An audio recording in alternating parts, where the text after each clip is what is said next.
Harris campaign, for better or for worse, I might take some issue with it, is running on character, as it were.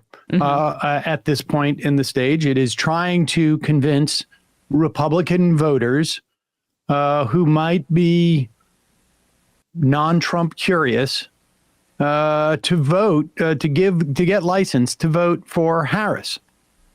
And as you know, she's been campaigning quite a bit with Liz Cheney and Mark Cuban and those Dropped type the Sean Fain. Now it's Cuban and the Cheneys post-convention. Right. And we've been hearing more and more stories that have come out from former cabinet officials and people in Trump's administration that he's a lunatic and fasci and Hitler loving. And John Kelly was the latest, although there have been subsequent, people to confirm John Kelly's account.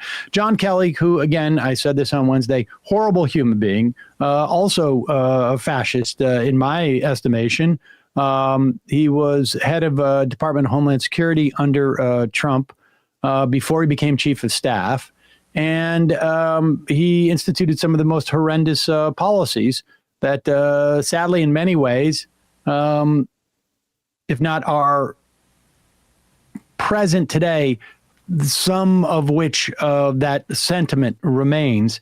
But here's Howard Kurtz. John Kelly said that he thinks Trump is a fascist, and also he praised Hitler on multiple occasions to him about wanting generals like Hitler had, and that Hitler did some good things, that type of thing, which, there's other people who have done good things if you really need to cite good things. Right. He'd kind of be at the bottom of the list before I got to Hitler's good things. Right. Yes, I could say Hitler was a vegan. That was good. But if and that's a good thing, I probably would cite other people who are vegans if I wanted to use that as an example, just because, there's a lot of baggage around Hitler. You're going out on a limb here, buddy. But here is Howard Kurtz and Martha McCallum with maybe an alternate theory as to why he was praising Hitler. Well, first of all, I think that John Kelly is a highly respected four-star who lost a son in Afghanistan, and I don't believe that he is making things up, and nobody can really know what the private conversations may have been. However, at the same time, Trump may have just been letting off steam about the loyalty he wanted from his generals compared to what he thought about Hitler's generals. And I think that it's obviously not something that was made for public consumption. I think if these things were said, it was not an effort to say anything publicly about that. But his accusations are not going to move 10 votes, and here's why. Howie, they're not going to move 10 votes? He says they're not going to move 10 votes. I'm not sure about it. I suspect that it's possible they might, but blowing off steam. First off, we should remind people that there was a pretty serious plot by Hitler's generals to kill Hitler. So I also think that if you're searching around for an example of a guy who had loyal generals, you could probably look to, I don't know, this country and other instances. If you're just blowing off steam. Well, he thinks the generals in this country are suckers and losers, so he had to go outside. Oh, not the generals, the ones who die. I think he's talking more about like the privates. Prisoners of war, yeah. But yeah, I don't know if it's going to change 10 votes. It might change 10. It's unclear to me. That's the big question, and we'll get to that in a moment. Right. But this is just, how do you downplay these things? Well, Howard Kurtz, as you just saw, he claims it's just, steam blowing often, which is just a weird way to blow off steam. There's been so many countries with so many generals, and you point to Hitler as I want my generals to treat me as if I was Hitler. Now, you don't praise Hitler as stress relief, Sam? Well, it's not just, I mean, yeah, I find it a little bit stress relieving, but it's also, let's give him the benefit of the doubt that it wasn't praise of Hitler. It was just a request of wanting generals to treat him as if he was an authoritarian dictator. That seems a little problematic. There was also this whole thing of, I'm just following orders, which turned out not to be an excuse. But he wants people who are willing to do horrible, atrocious things, apparently, regardless of maybe their constitutionality or their legality or whatnot. Here is Brian Kilmeade. Howard Kurtz just thinks he's blowing off steam. Brian Kilmeade tried this. I think this was on Wednesday, trying to you could see they were workshopping. What can we say about this that actually makes it sound not as horrific as it does?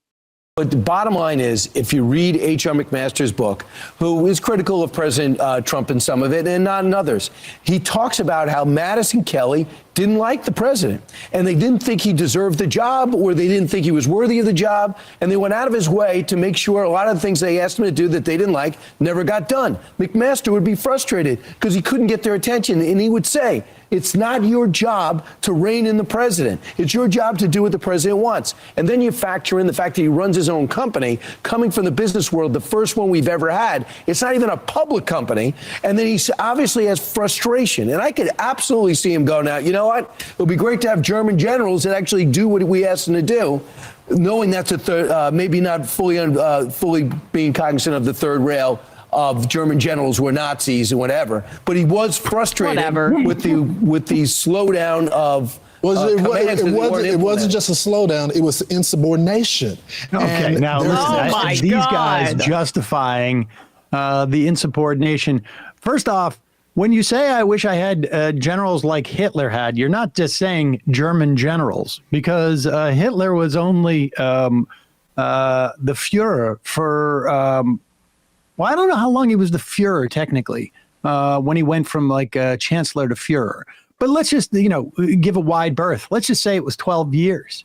There are other German generals, but when you say I want Hitler, I want generals like Hitler had, you're talking about a dynamic that you want, and you probably know the whole Nazi third rail thing.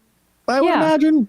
It's kind of well-trodden territory in this country, at least. But Trump, Kelly asked him this in particular. He said, when he said he admired, he told his chief of staff he admired German generals. Kelly asked him, do you mean Bismarck's generals? Do you mean the Kaiser's generals? Surely you can't mean Hitler's generals. And he said, yeah, Hitler's generals. So he nailed him on the specifics, at least according to what Kelly said to the press. And there's no reason to lie about this. And Matt brings this up all the time, that Ivana Trump in their divorce proceedings accused Trump of having a book of Hitler's speeches on his nightstand.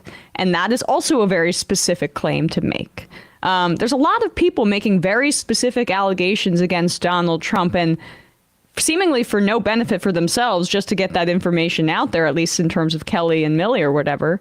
So I don't know. I mean, I think this is all about moderate Republicans. That's what it's been for the past few months in terms of who is going to be swayed by this kind of thing. Yeah. And I don't know. I prefer the term non-Trump Republicans because, Liz Cheney, you were right the first time. Liz Cheney is in no way moderate. In no way moderate. She got on the wrong side of the Trump train, and that was it. But I guess we will find out whether this moves voters. We'll talk about that in a moment with Tommy Vietor. It's unclear where, so-called independent voters are. They're lean Republicans, usually. And the question is, how many of those does Harris break off, and how many does she lose because of Gaza? I think it's probably one of the main things, but that plays into a narrative that is not helped by having the Cheneys going around and being your closing argument. But we'll get to that in a moment. Northern Dipper says the generals following Hitler's erratic orders led to Germany's defeat. Yeah, he was on a bunch of basically meth. And towards the end of his life, Hitler was extremely erratic. Yeah, I mean, he was Hitler. pretty erratic earlier too. He was on some Hitler. level, but yes, Yeah. he was super Hitlery. Hey, folks, don't forget to hit the subscribe button and check out our daily show. We do it every day at 12 p.m. Eastern for about 2.5 hours. We even take phone calls. You should check that out.